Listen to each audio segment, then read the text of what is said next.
하나님이 나를 선택해 주셨고 하나님이 나를 하나님의 자녀로 그리스도의 사도로 부르셨다고 확신을 가지고 말합니다. 사람이 나를 부른 게 아니라 하나님이 부르셨습니다. 여러분, 이 믿음이 오늘 이 아침에도 저의 믿음이 되기를 바랍니다. 아무리 사람이 나를 이끌어 왔다 해도 결국 내 안에 믿음이 생겼다는 건 하나님이 나를 개인적으로 부르시기 위해 다른 사람을 통해서 나를 이끌어 주셨다는 겁니다. 그리고 또 고백하기를, 사도 바울은 그런데 내가 믿는 예수 그리스도의 복음, 다시 말하면 구약의 율법 혹은 잘못된 바리새인들과 성전의 제사장들의 복음이 아니라 예수 그리스도로 말미암아 하나님이 우리에게 주신 그 복음 외에는 다른 복음은 세상에 없습니다. 그 복음을 믿는 사람만이 그리스도 예수 안에서 하나님의 자녀를 되심을 입고 하나님의 구원의 길에 들어가며 하나님과 동행하며 우리가 내일 보겠지만 성령을 체험할 수 있습니다. 성령은 율법으로 받는 게 아니라 우리가 예수 그리스도를 믿는 믿음으로 말미암아 받습니다. 그래서 매일 한 장 한 장이 하나님께서 주시는 이 사도 바울의 음성이 우리에게 들리는 말씀을 주시고, 오늘 2장에는요 사도 바울이 자신이 예수님을 믿게 된 이후에, 만난 이후에 어떻게 살아왔는지를 1절과 2절에 설명합니다. 아주 간단하지만 무려 14년의 이야기를 이 두 절로 맞춰요. 제가 한번 볼게요. 그 다음에 14년이 지나서 나는 바나바와 함께 디도를 데리고 다시 예루살렘으로 올라갔습니다. 내가 거기에 올라간 것은 계시를 따른 것입니다. 나는 이방 사람들에게 전하는 복음을 그들에게 설명하고 유명한 사람들에게는 따로 설명했습니다. 그것은 내가 달리고 있는 일이나 지금까지 달린 일이 헛되지 않게 하려고 하는 것입니다. 여러분, 바울이 예수님 만나고 처음 예루살렘에 내려가요. 바나바가 데리고 내려가서 인사하고 소개했는데 아무도 아는 척을 안 하잖아요.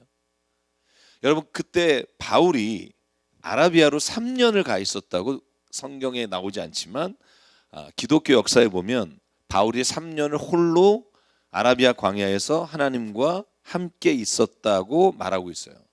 그 이후에 그가 길리기아 지방, 시리아 지방을 다니면서 전도를 합니다.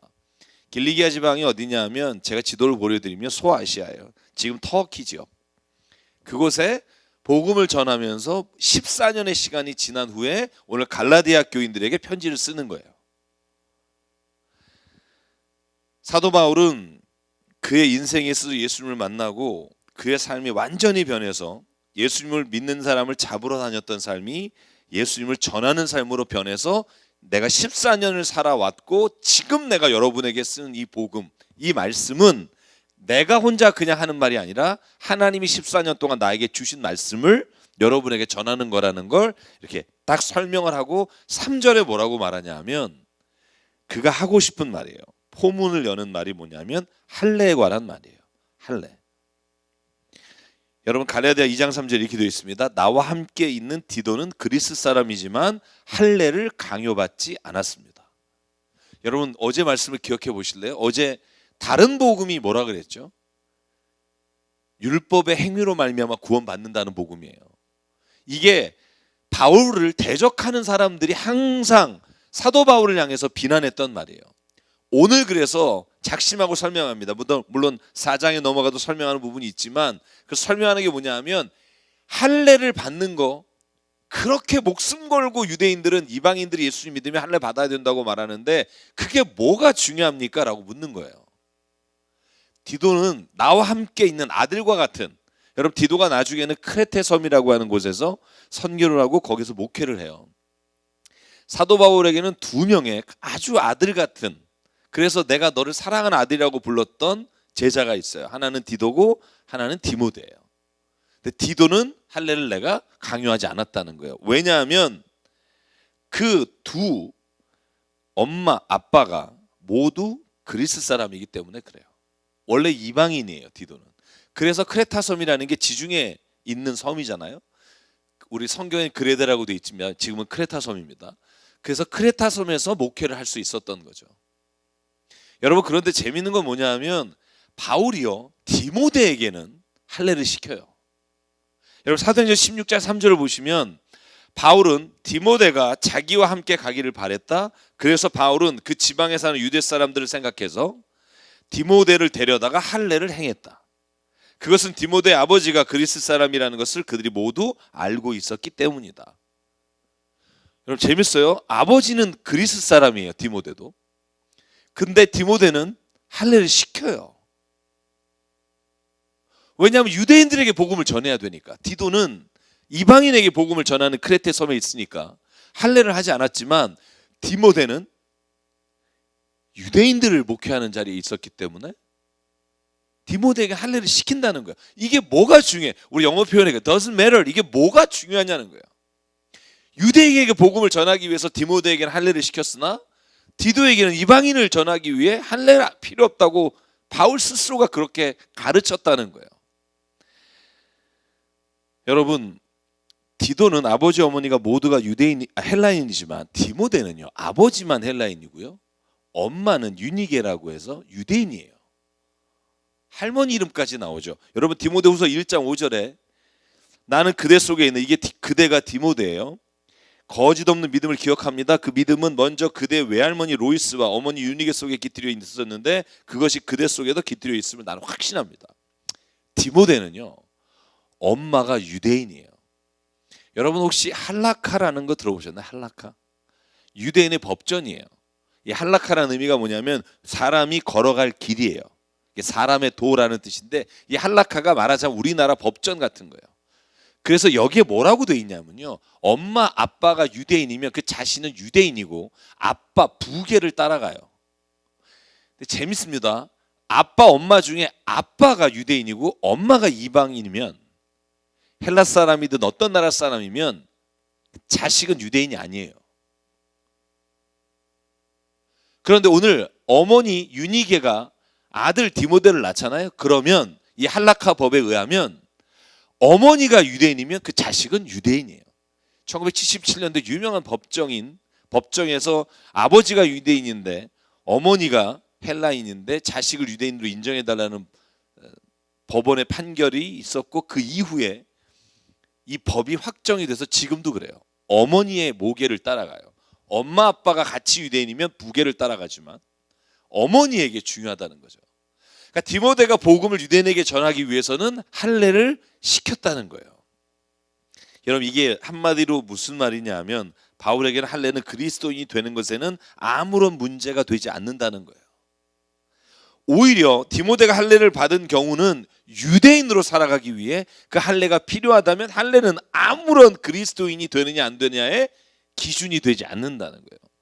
여러분 이걸 왜 제가 힘주어 말하냐 하면 우리도 마찬가지예요. 그리스도인이 된 이후에 우리가 많은 것들을 엉뚱한 것들을 이것이 복음의 본질이냐 내가 그리스도인이 되는 것에 이것이 잘못된 것이냐 잘한 것이냐를 할 때 엉뚱한 기준을 들이대는 경우가 너무나 많아요.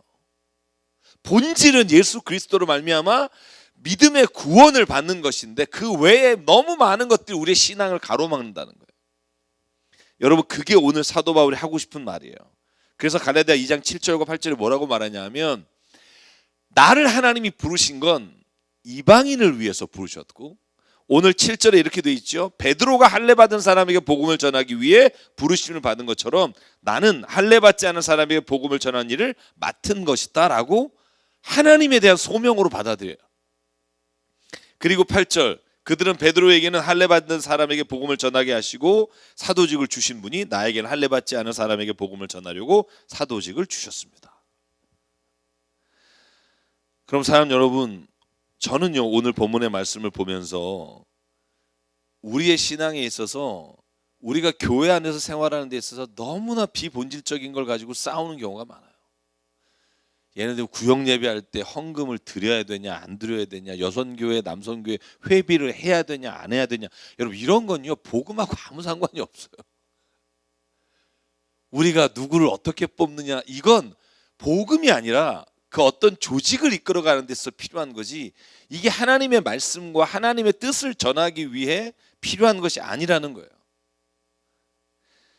여러분 그래서 갈라디아서 2장 11절과 12절에 바울이 베드로를 꾸짖은 이야기가 나와요. 뭐라고 꾸짖냐 하면 베드로가 이방인들과 식사를 하고 있었어요. 근데 유대인들은요 이방인하고 식사를 하지 못하게 돼 있습니다. 오늘 본문에 이렇게 돼 있어요. 11절에 게바가 야고보에게서 몇몇 사람이 오기 전에 이방 사람들과 함께 음식을 먹다가 그들이 오니까 할례 받은 사람들을 두려워하여 그 자리를 떠나 물러난 일이 있습니다. 그래서 내가 안디옥에서 게바를 만났을 때 나는 얼굴을 마주보고 그를 나무랐습니다. 이게 바울이 하는 말이에요. 무슨 말이냐면 이방인하고 밥을 먹다가 유대인들이 혹은 유대교적 그리스도라고 불러요. 할례를 받아야만 된다고 하는 그리스도인들이 들어오니까 슬그머니 그 자리를 피했다는 거예요. 왜? 나는 이방인하고 밥 안 먹었다라는 걸 드러내기 위해서. 여러분 물론 베드로도요. 사도행전 15장에 보면 할례가 그리스도인이 되는데 중요하지 않다고 하는 예루살렘 공의회에서 확정을 내렸던 사람이에요. 야고보와 베드로가. 그러니까 할례가 그리스도인이 되는 것에 중요하다 생각하지 않았어요. 그럼에도 불구하고 사람들의 눈을 의식하고 그 눈 때문에 이방인을 위해서 복음을 전하거나 같이 식사하는 걸 안 했다는 거예요. 여러분 그러므로 오늘 저와 여러분이 신앙생활을 하는 데 있어서 정말 중요하지 않은 것 가지고 신앙의 본질을 막 이렇게 논하면서 우리가 잘못된 인간을 보이기 위한 신앙의 길로 가지 않기를 주의 이름으로 축원합니다. 여러분 이거 코로나19에도 저는 적용된다고 생각해요. 여러분 우리가 사회적 거리두기 혹은 우리가 10명 이상 20명 이상 뭐 이렇게 모이지 말라는 건요 신앙하고 아무 상관이 없어요. 그건 우리가 한 국민으로서 국가 안에서 역할을 담당하는 거죠. 이게 신앙이 있느냐 없느냐를 가지고 자로 재는다면 이건 정말 큰 착각을 하는 거예요. 우리가 교회에서 예배를 드리느냐 아니면 가정에서 예배를 드리느냐가 내가 그리스도인으로 구원받느냐하고 아무 상관이 없어요. 저는 그걸 가지고 우리가 믿음의 본질로 삼고 다른 사람과 싸우고 논쟁하는 것 자체가 오늘 바울의 말에 보면 얼마나 무의미한 일인지 몰라요. 이 무의미한 일에 쓸데없는 세상적인 학문과 세상의 도리와 세상의 관습에 얽매여서 살아가는 그런 삶이 더 이상 우리에게는 아무런 의미가 없다는 걸 사도 바울의 말씀을 통해서 깨닫게 되기를 원합니다.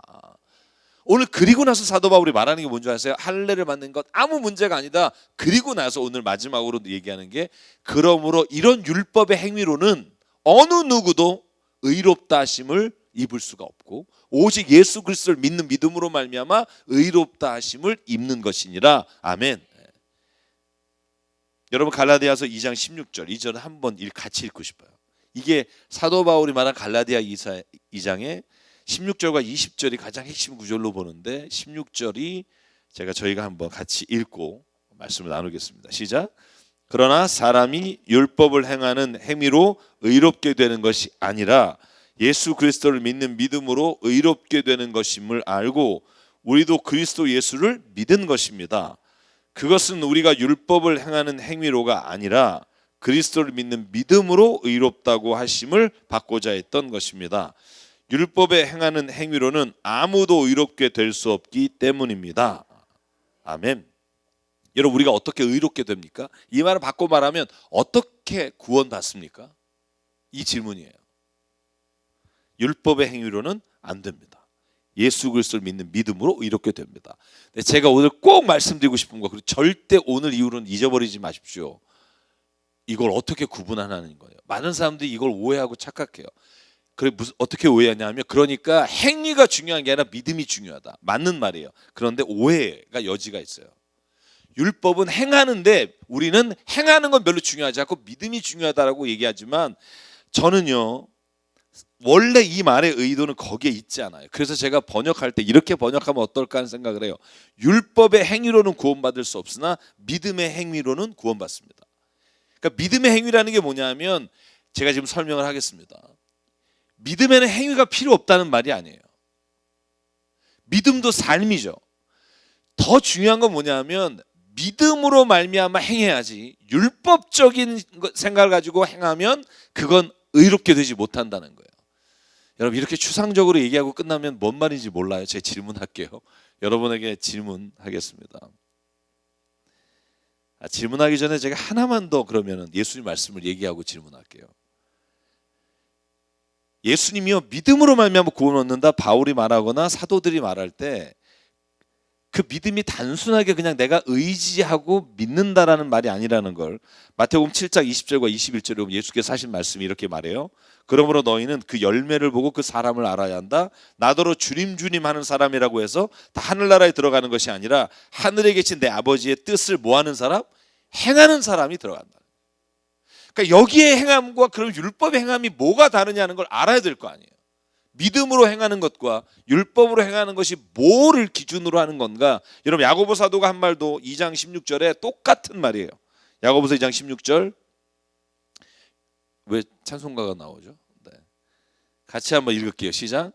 여러분 가운데서 누가 그들에게 말하기를 평안히 가서 몸을 따뜻하게 하고 배부르게 먹으십시오 하면서 말만 하고 몸에 필요한 것들을 주지 않는다고 하면 무슨 소용이 있겠습니까? 이와 같이 믿음의 행함이 따르지 않는다면 그 자체만으로는 죽은 것입니다. 여러분 그러면 뭐가 다른 걸까 하는 거예요. 뭐가 다른 걸까? 가장 중요한 건 율법의 행위는 율법으로 종교적인 행위를 한다고 해서 의롭게 되지 않는다는 의미를 가지고 있어요. 제가 여러분 듣지 않게 하기 위해서 질문 하나 던질게요. 그러면 율법의 행위로 드리는 헌금과 믿음의 결단으로 행위로 드리는 헌금의 차이가 뭘까요? 이걸 말할 수 있어야 우리가 그걸 안다고 말할 거예요. 도대체 이 둘의 차이가 뭘까요? 우리 한번 가정에 계신 분들도 피곤하시겠지만 이 아침에 한번 생각해 보십시오. 율법의 행위로 드리는 헌금과 내가 믿음의 행위로 드리는 헌금이 뭐가 다르니까 이렇게 목숨을 걸고 바울이 로마서, 갈라디아서, 고린도전서 모든 서신에 믿음으로 말미암아 구원받습니다라고 말할까요? 분명한 차이가 있다는 거예요. 여러분 율법의 행위로 헌금을 드린다는 건 예물을 드릴 때 그 헌금을 드리는 행위가 중요해요. 다시 말하면 헌금을 바쳤느냐 바쳤느냐 않느냐가 그 사람이 지금 하나님에게 옳은 일을 했느냐 안 했느냐는 기준이에요. 그가 바쳤다 그러면 금식했다. 아니 이스라엘의 모든 사람들이 여러분 일주일에 3일 금식하는 사람 있잖아요. 금식을 지켜야 되는 거예요. 네가 사정이 어떻게 됐든 해야 되는 거예요. 왜? 그 하는 것이 법이기 때문에. 그런데요, 그 어떤 사람이 헌금을 드렸다고 할 때 성경이 더 깊게 보는 게 뭐냐 하면 그 돈을 강도짓을 해서 벌어서 혹은 남에게 피해를 끼치거나 해를 끼쳐서 그 돈을 갈취해서 그 돈을 하나님께 드렸다면 하나님은 그걸 옳은 헌금으로 보지 않는다는 거예요. 헌금을 드린 것, 이 율법의 행위로는 그 결과로는 구원받지 못한다는 거예요. 여러분 무슨 말인지 아시겠습니까? 예수님이 고난주간 어제 첫날에 성전에 청결 사건 하신 이유가 어디 있는 줄 아세요? 왜 처음으로 예루살렘 들어가셔서 뒤집으셨을까요? 여러분 거기에 제사장과 레위 사람들은요 돈을 환전해서 그 환전의 환치기를 통해 부를 착취했고요. 성전에 돈만 쓰는 게 세켈이잖아요. 그러니까 데나리온이라든가 밖에서 번 돈을 헌금을 내려면 성전의 돈으로 바꾸려는데 환치기를 하는 거예요. 그리고 성전의 이방인의 뜰에다가 짐승을 두고 흠없는 짐승을 여기서 사면 비싸게 받고 어디서부터 끌고 온 염소나 양은 다 상처가 있을 거 아니에요. 그래서 또 돈의 이득을 취하는 거예요. 그래서 예수가 뭐라 그래요? 너희는 어떻게 내 만민이 기도하는 집을 강도의 소굴로 만들었느냐. 하나님께 11조 드리죠. 여러분 제사장이나 바리새파 사람들은요 내가 번 거 모든 과실 모든 것에 11조를 꼬박꼬박 드려요. 근데 하나님이 보시는 건 11조를 드리는 건 중요한 게 아니에요. 그들이 다른 사람들에게 이렇게 어렵고 힘든 사람들의 피를 뽑아서 헌금을 드리는 행위를 하나님은 엎으신 거라고요. 율법은 행위로 판단하지만 하나님은 행위가 아니라 그 마음을 보신다는 거예요. 여러분 그 사무엘상 16장 7절에 사울이 하나님께 드리려고 막 큰 살찐 송아지와 양을 내가 준비했습니다라고 할 때 하나님이 사무엘을 통해 하신 말씀 있잖아요. 그리고 다윗을 하나님께서 보여주실 때 8명 형제 중에 가장 보잘것없고 형편없을 때 하나님이 하신 말씀 있잖아요. 그게 뭐냐 하면 사람은 외모를 보거니와 나는 나 여호와는 중심을 보느니라. 여러분, 믿음의 행위로 드리면 뭘까요? 그러면 믿음의 행위로 헌금을 드린다는 건 내가 헌금을 드림으로 인해 내가 이 드리는 결과가 중요한 게 아니에요. 여러분, 내가 헌금을 드렸어요.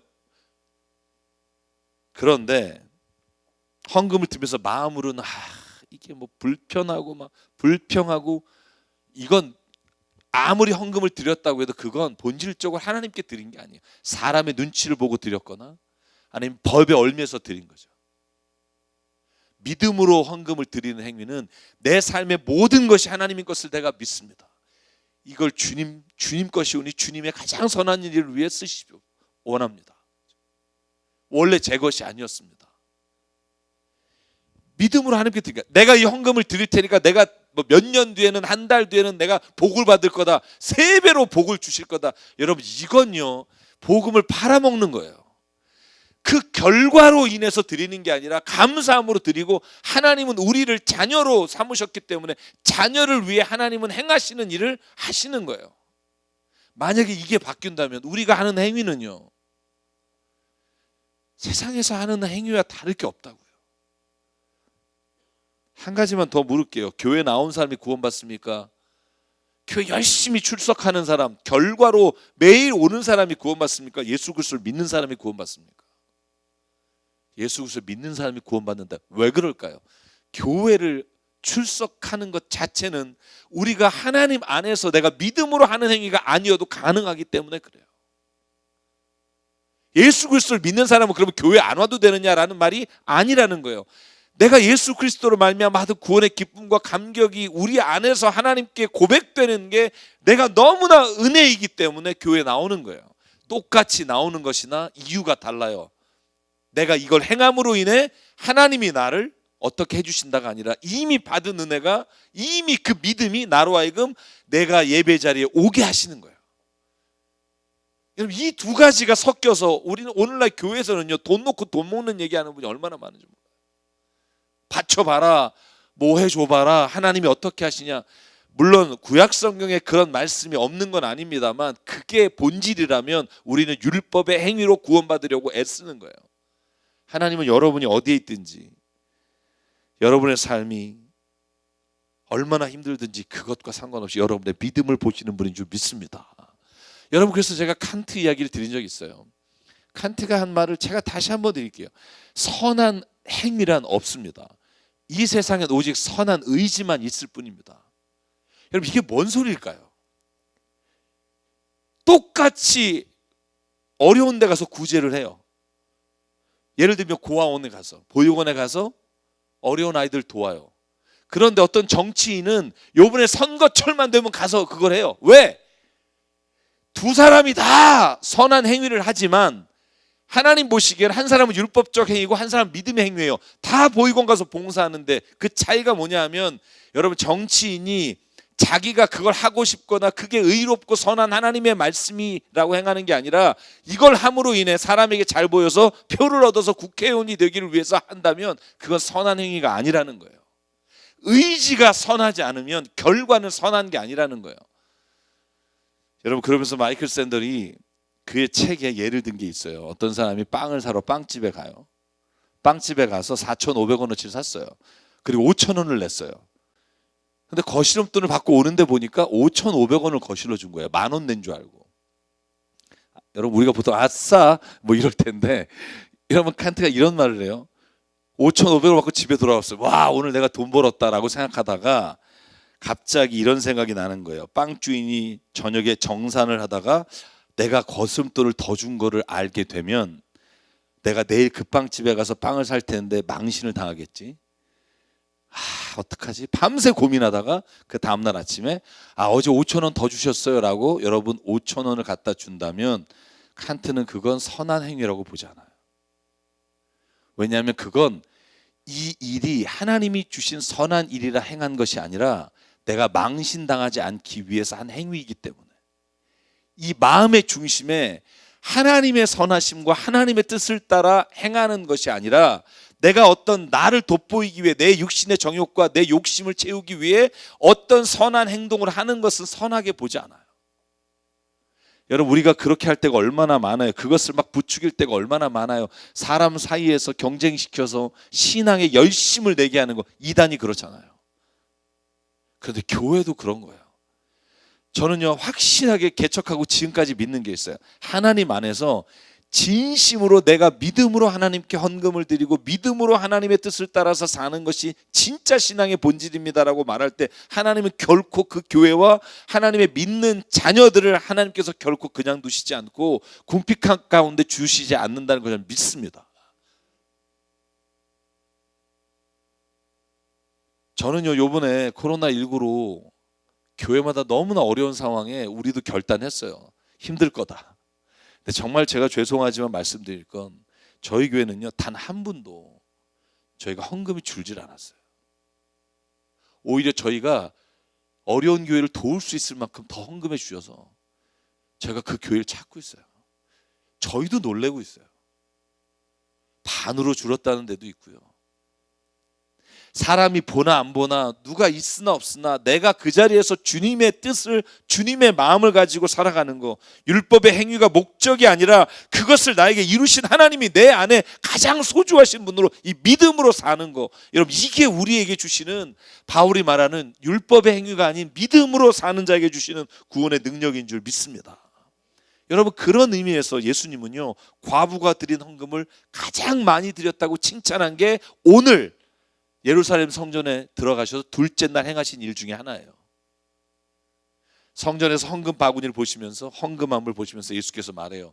부자가 헌금하고 여러 사람이 헌금했는데, 누가복음 21장 2절, 또 어떤 가난한 과부가 거기에 랩돈 2입을 넣는 것을 보았다.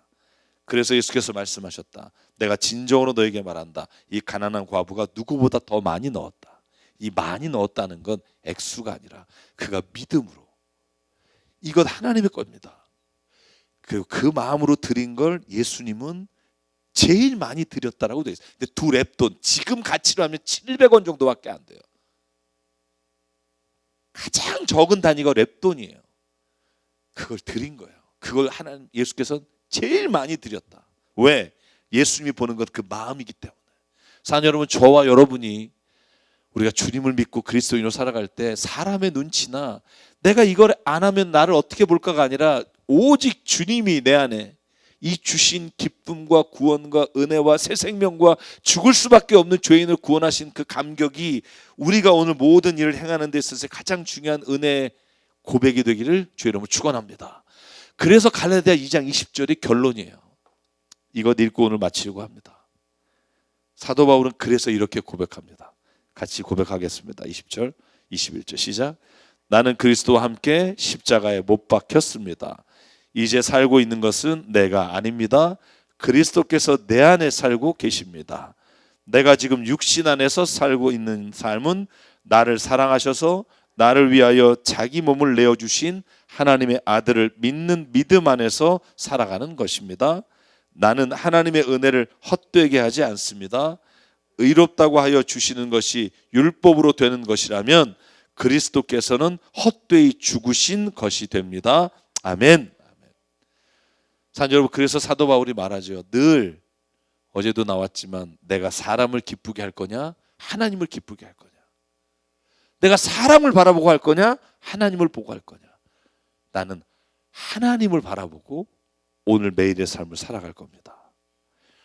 오직 나의 모든 행위는 나를 사랑하사 십자가에서 나를 위해 죽으신 예수님을 위해서 행하는 겁니다.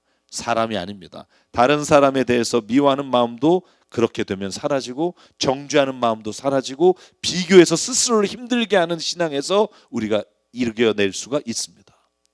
제가 보통 말씀드려요. 예수 열심히 믿고 율법 안에 있는 분이 많아요. 그런 분들은 저는 이렇게 말해요. 신앙 감옥이라고. 정말 자유함과 기쁨이 없이 늘 이 신앙 감옥 안에 계세요. 그런데 바울이 선포한 갈라디아서 5장 가장 중요한 핵심, 자유함이에요. 내가 자유를 위해 너희를 불렀다. 이 말씀을 우리가 함께 우리 금요일에 말씀을 나누겠지만, 오늘 내 욕심으로 행하던, 다른 사람으로 말미암아 행하던 모든 것들을 내려놓고 오직 십자가의 은혜로 말미암아 주님이 기쁘신 삶, 그 삶을 살아가는 저와 여러분 되시기를 소망합니다.